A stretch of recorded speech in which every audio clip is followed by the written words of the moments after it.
Hi there everyone, it's Misty here. Thank you so much for joining me. Welcome back or welcome to the Stamp Anything YouTube channel. In today's video, I'm going to share with you preview day 2 of the October 2022 release. If you missed it, I posted day 1 yesterday where I went over the first chibi stamp set along with its outline die, the stencil, the builder die, and the word die. And today I'm going to be sharing with you the next chibi in the series. There's always 3. So much fun. I'm also going to be sharing with you the amazing design team samples.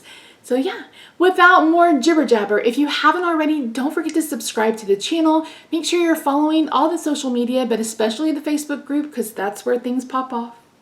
I'm just saying, turn on your notifications and yeah. So leave me a comment letting me know what you think the theme is, and I will let you guys know in tomorrow's video. So let's head over to the craft table and I'll show you today's preview. So for day 2, we have Nick, You Made My Fantasies. And Nick is a cute little boy and he is wearing tennis shoes with socks. He's got some shorts and a long sleeve shirt. He's carrying a book and he has a dragon on his head. How cute would he be for Halloween? He would be so sweet. You could just mask out the book, have him carrying a pumpkin, or make this a spell book or something. I think that would be really, really fun.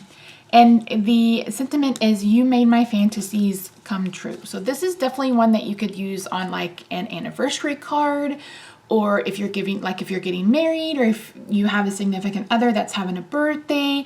It definitely could work for not only this chibi type card, but also something that's a bit more fun for, you know, love.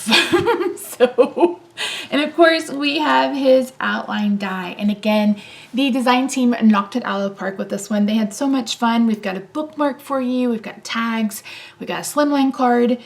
All of the projects are absolutely amazing. And as I've mentioned before, you can check out the Facebook group if you want to see more, along with Instagram as well. So thank you so much for joining me today. Don't forget to subscribe if you haven't already. Leave me a comment letting me know which design team project was your fave, or are you like me and you just can't pick? So don't forget to subscribe if you haven't already, friends. Thank you so much for joining me today, and I will see you tomorrow for day 3. And that's when you can pick up all these goodies. Bye for now.